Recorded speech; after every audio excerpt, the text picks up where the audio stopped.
પૂનમના દિવસે કષ્ટભંજન હનુમાનજી મહારાજ સાળંગપુર આજે ફૂલોનો દિવ્ય શણગાર તેમજ સુખડીનો અન્નકૂટ ધરાવવામાં આવ્યો હતો।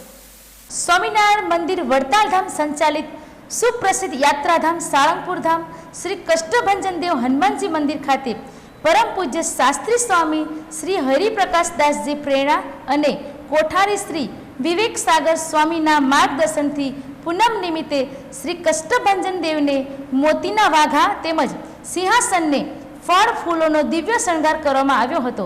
ત્યારબાદ મંગળા આરતી, પૂજારી સ્વામી તથા શણગાર આરતી પરમ પૂજ્ય શાસ્ત્રી સ્વામી શ્રી હરિપ્રકાશદાસજી અથાણાવાળા દ્વારા કરવામાં આવી હતી।